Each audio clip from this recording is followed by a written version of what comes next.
Esta é a história de um menino mulato, neto de escravos. A história de um jovem inteligente e pobre que viu o pai enlouquecer e, para cuidar da família, teve que abandonar os seus estudos. A vida de um homem que escrevia denunciando os absurdos de uma sociedade injusta. Autor de Triste Fim de Policarpo Quaresma, incompreendido, considerado louco e que morreu aos 41 anos. Esta é a história de Lima Barreto, um dos grandes mestres da literatura brasileira.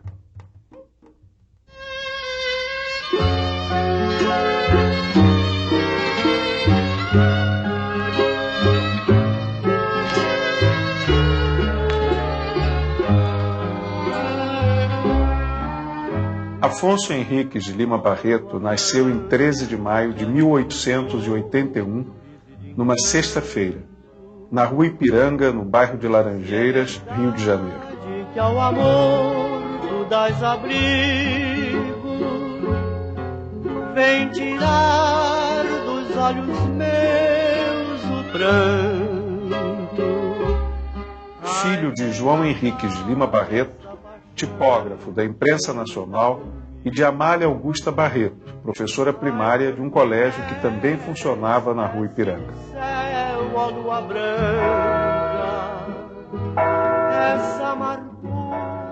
O escritor foi batizado em 13 de outubro de 1881 na Igreja de Nossa Senhora da Glória e teve como padrinho Afonso Celso, o Visconde de Ouro Preto, uma ilustre figura da época. Vem por Deus iluminar meu coração. Sua mãe morreu quando ele tinha apenas 6 anos de idade.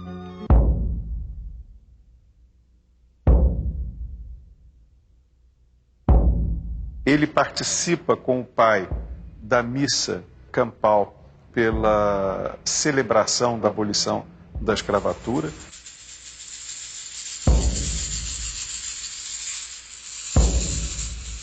Ele guardou uma memória familiar dramática do golpe do 15 de novembro de 1889, da ditadura militar que se segue especialmente no duríssimo governo de Floriano Peixoto, de quem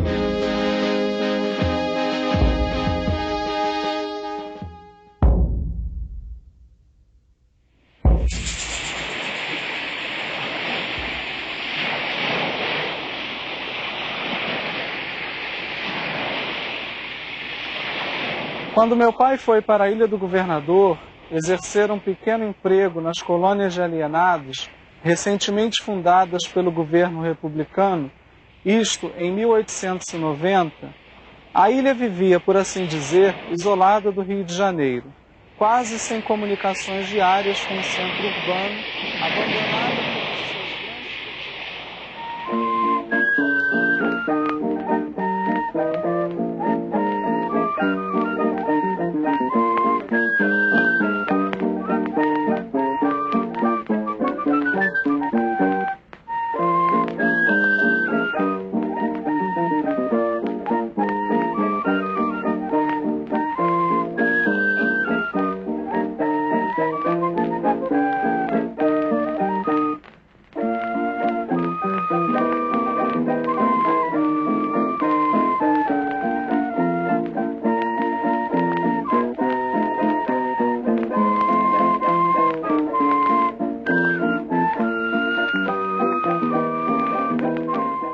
Então aquele mulato, um mulato escuro, dos cabelos arrepiados, ele entra numa escola de engenharia, ele entra na Politécnica, como se chamava naquele momento.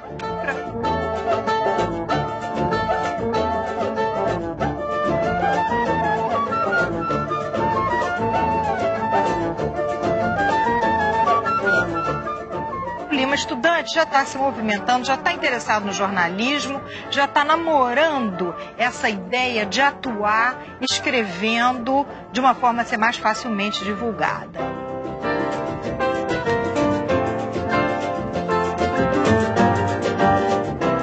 Começamos a observar um Lima Barreto já registrando os fatos da cidade do Rio, do centro do Rio especificamente, onde fica evidente a presença da Rua do Ouvidor e de algumas outras ruas importantes no período em que o escritor viveu.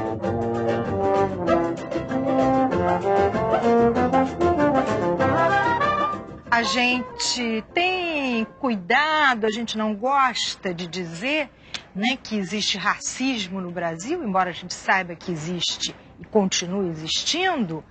A principal barreira que o Lima encontra nesse momento é o racismo, é o conservadorismo dentro da própria universidade.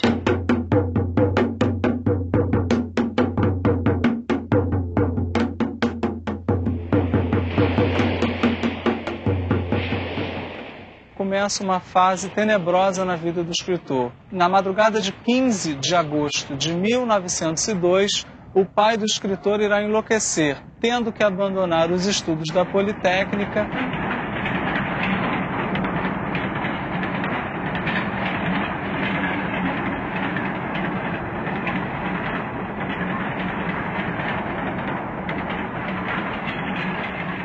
E no ano seguinte, exatamente em 1903, irá prestar concurso para amanuense da Secretaria de Guerra, cargo que ocupará até a aposentadoria em 1917. Talvez, para nós hoje, leitores, isso tenha sido um benefício, porque não tivemos o engenheiro Lima Barreto, mas temos o escritor Lima Barreto.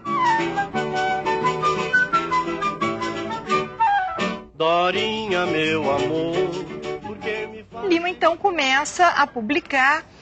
O primeiro trabalho, que só recentemente foi reconstituído, é uma série de reportagens que ele escreve para o jornal carioca Correio da Manhã.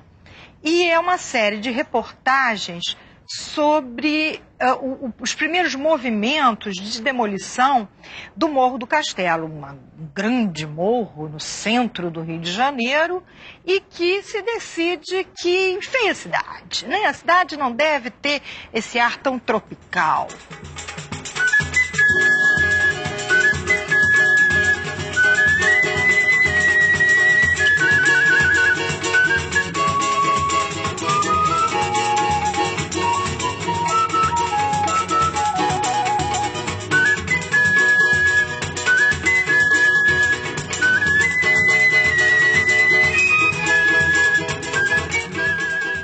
A relação de Lima Barreto com a cidade do Rio de Janeiro é uma relação visceral, né? O Lima, ele dizia isso, ele vivia a cidade, assim como a cidade vivia dentro dele. E nesse sentido, a cidade é para ele uma espécie de laboratório para pensar o Brasil. E a cidade é também o objeto de uma reflexão profunda sobre a sociedade brasileira do seu tempo, sobre a sociedade republicana.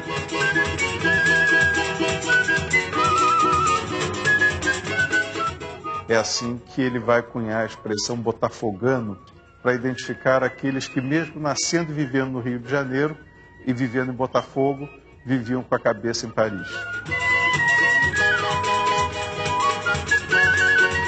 Ele então faz, nesse momento, os seus primeiros romances, que ele escreve ao mesmo tempo, que é o Vida e Morte, de M.J. Gonzaga de Sá, e o Recordações, do escrivão Isaías Caminha. E aí está o grande problema.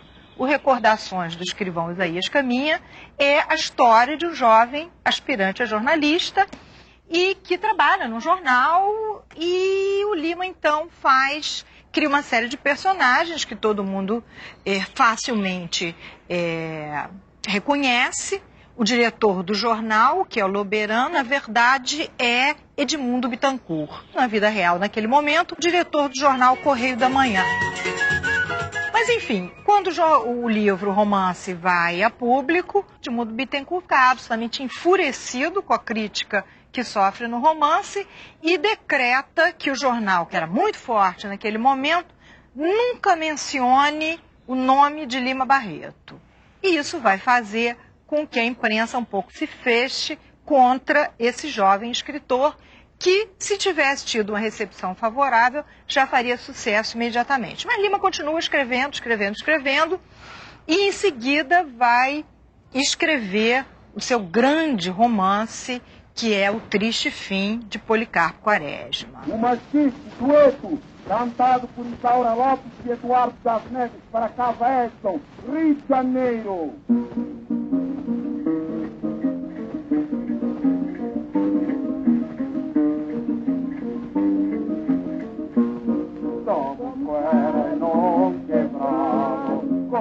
O Lima Barreto é um dos autores que vive o Brasil como drama, como vários da sua geração viveram.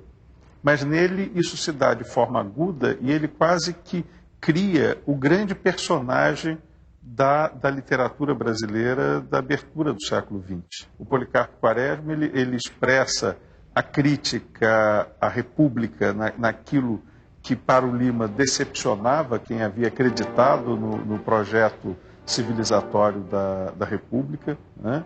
E ele tem no Policarpo esse personagem síntese, né? que enlouquece de amor pelo país, né? Essa é uma imagem que fica muito forte. Mas é por loucos ideais que a vida não parou. Quem muda o mundo é o sonhador. A obra Triste Fim de Policarpo Quaresma, a gente pode dividir em 3 partes. Aliás, a obra está dividida em 3 partes. Na primeira, o Policarpo se dedica a um projeto cultural. Ele faz lá uma petição propondo que se adote no Brasil a língua tupi-guarani, que ele considera a verdadeira expressão nacional. Quando os portugueses chegaram, nós já estávamos aqui. A língua dos índios é a verdadeira língua brasileira. Cupiçaba Nengaupaba. Cupiçaba Nengaupaba. E por conta disso ele é absolutamente ridicularizado, etc. Ele fica muito decepcionado. O Tupi-Guarani é a língua brasileira. A gente não sabe, mas até o século XVIII falava-se aqui, não se falava português no Brasil, falava-se Nhangatu, que é a língua geral, que é a língua Tupi-Guarani. O Marquês de Pombal começou a proibir que se fizesse, se ensinasse nas escolas o Nhangatu, porque todo mundo falava Nhangatu. As peças, o Zé de Anchieta, as peças do Anchieta, os Alto Anchieta, eram feitos em Nhangatu, quer dizer, que esse Tupi-Guarani misturado com palavras portuguesas, né? Então, o Policarpo não era tão maluco assim, não. Quer dizer, durante 3 séculos, pelo menos, foi a língua oficial do Brasil. Na segunda parte, há um projeto agrícola. Se plantando, tudo dá. E se muda para o campo, onde ele vai se dedicar a provar que a terra brasileira tudo dá e que é uma questão de método, é uma questão de dedicação. Só com o povo bem alimentado se constrói uma nação. E acaba sendo devorado pelas formigas e por outras pragas. E ele também fica muito decepcionado, cai em profunda depressão. Ou o Brasil acaba com essa uva, ou essa uva acaba com o Brasil! E a última parte, há um projeto político. Dessa terceira parte do livro, uma das coisas mais interessantes é o documento que ele escreve e que ele vai apresentar, e que ele leva ao Floriano Peixoto. Fizeram o que eu recomendo. O Brasil vai ser a melhor nação do mundo. E que é uma sugestão assim muito detalhada e na qual ele se empenhou demais de o que fazer para o Brasil dar certo, né?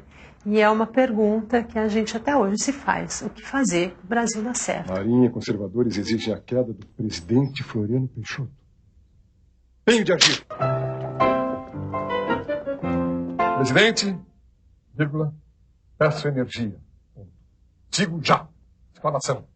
Policarpo Quaresma. O Policarpo está ali para defender esta ordem. Atacar o inimigo que se aproxima.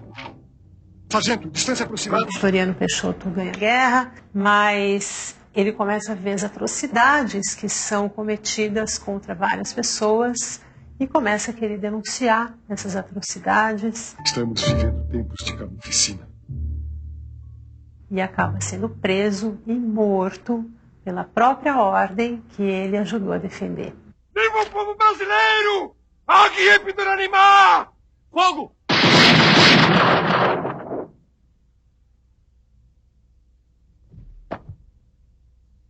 Ele acaba sendo vítima dos seus próprios sonhos. Como os seus sonhos eram imensamente generosos, A mensagem que o livro transmite é de como essa República Brasileira traiu as suas promessas, como ela abortou os desejos e aspirações que ela trouxe consigo e acabou construindo uma realidade que é o inverso daquilo que ela propunha.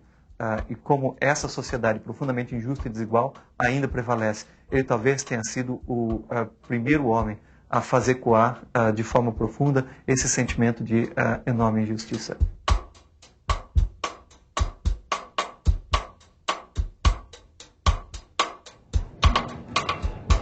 Mas esse pobre da cidade ainda não acontecia na literatura brasileira.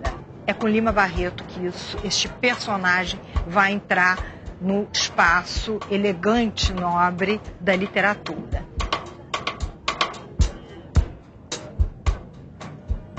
Chama muita atenção, quando a gente lê a obra do Lima Barreto, a atualidade dessa obra. Não só em termos de linguagem, ele escrevia numa linguagem bastante acessível, bastante próxima, até da oralidade, linguagem pela qual ele foi muito criticado pelos seus pares intelectuais da época. Então, não só por essa linguagem, mas também pelos temas de que ele trata e pelo modo como ele trata esses temas. A questão do preconceito, a questão da mulher, do preconceito contra a mulher, temas como ecologia, a desfiguração da paisagem urbana. Acho que a gente até pode ir além, porque muitos problemas de Brasil que ele pensa naquela época, que ele critica e que ele, enfim, desenvolve como reflexão, permanecem absolutamente atuais.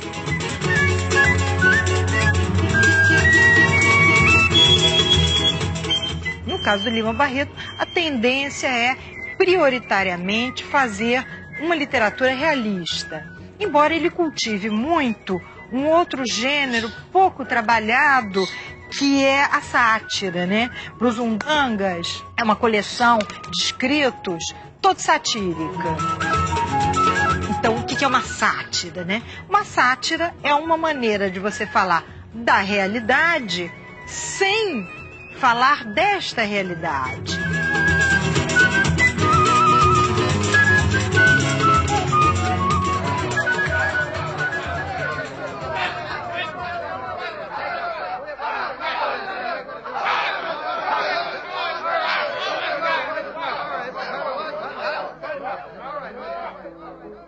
Exatamente no ano de 1911 é que encontraremos um Lima Barreto já voltado para a questão da bebida.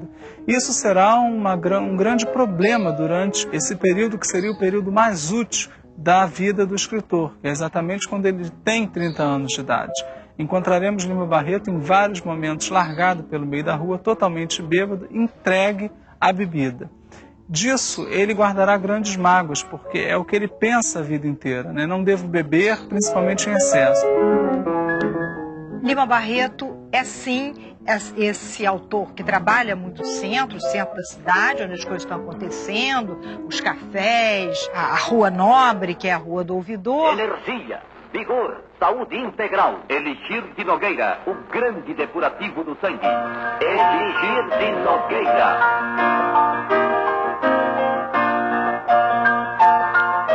Ele é também um dos primeiros autores que fala da zona sul da cidade. Em crônicas que ele descreve o Leme, a Praia do Leme, o início da Praia de Copacabana, que era o ponto final de um bonde que ele pegava na cidade.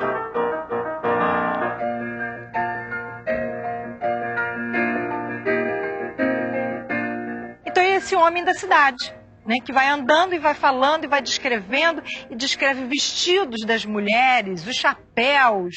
A gente diz, mas como? Todo mundo sempre diz que Lima Barreto era aquele homem que gostava de andar, como ele dizia, esbudegado, com a roupa suja, maltratada, mas que estava observando as modas, os vestidos, os chapéus, as lojas. Há quem diga mesmo que Lima Barreto foi um quase antropólogo, um etnólogo, né? Alguém capaz de fazer a etnografia, que é isso, a observação da vida e a narrativa dos usos, dos costumes. esse homem que nunca saiu do Rio de Janeiro tinha em relação à ideia de república, a ideia de paz, a ideia de pátria, uma concepção muito arrojada.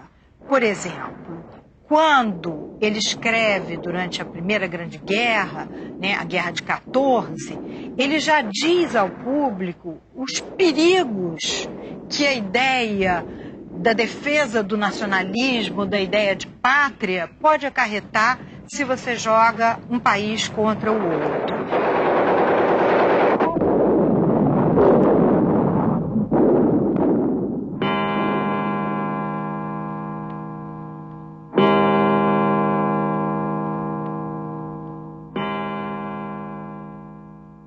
Estou no hospício, ou melhor, em várias dependências dele desde o dia 25 do mês passado. Estive no pavilhão de observações, que é a pior etapa de quem, como eu, entra para aqui pelas mãos da polícia. Tiram-nos a roupa que trazemos e dão-nos uma outra, só capaz de cobrir a nudez, e nem chinelos ou tamancos nos dão. Da outra vez que lá estive...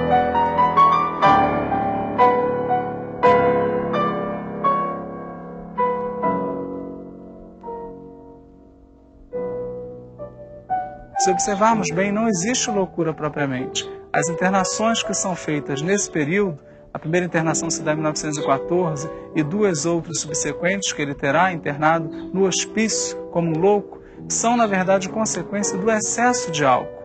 E a família, não instruída, sem conhecimento desse problema, acaba levando o escritor à exclusão social.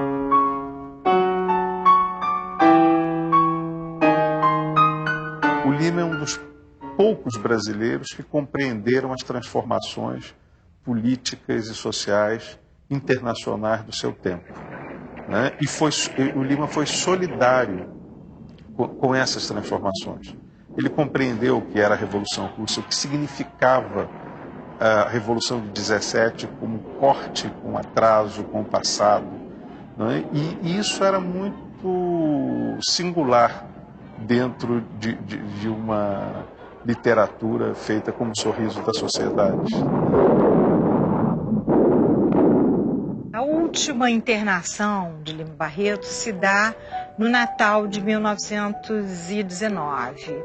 E ele sabe que ali é um momento especialmente difícil na vida dele e que tudo daí em diante carregará essa marca.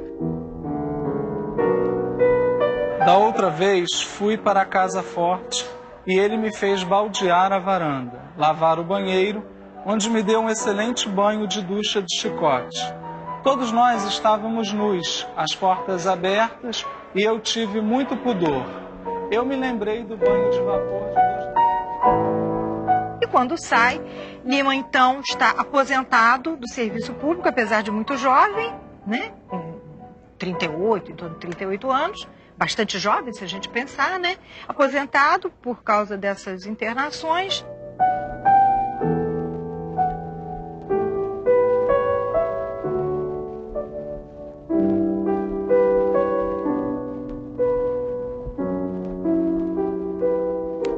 Uma vida de sofrimento, uma vida terrível, lamentável, né?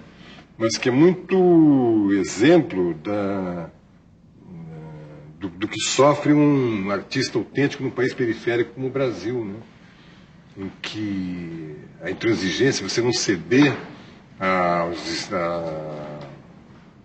aos modelos estrangeiros, você querer ter um modelo autenticamente nacional próprio, né? Pode fazer de você um ser execrado, né? Um ser que acaba na solidão e na loucura, né? Lima Barreto é um caso desses, né?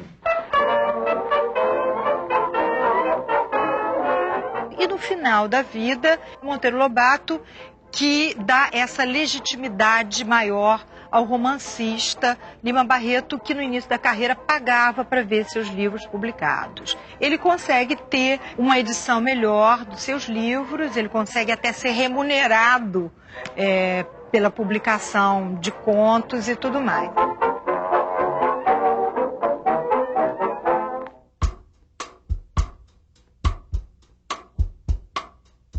Os últimos dias de vida de Lima Barreto foram dias realmente enclausurados, onde a casa foi o abrigo. sem esperança com o futuro, sabendo estar próximo o seu fim. É aqui, especificamente na Rua Major Mascarenhas, que o escritor irá morrer. Ele vai simbolicamente morrer no ano em que o Brasil, teoricamente, estaria entrando na modernidade do ponto de vista das artes, do ponto de vista da renovação dos critérios artísticos, dos parâmetros, não é? Ele morre exatamente em 22.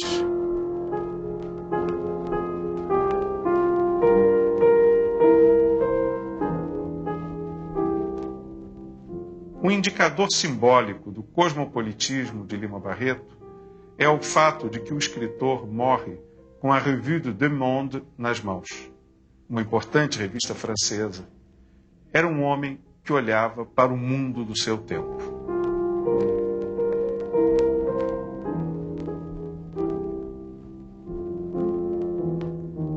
Temos que ler Lima Barreto porque não somos um país livre. Não somos um país integralmente livre.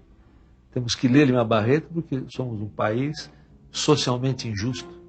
Somos um país onde os pobres continuam pobres e as elites continuam no lugar delas. Não é para aprender português que se lê o Lima Barreto. Lê-se Lima Barreto para aprender a ser brasileiro.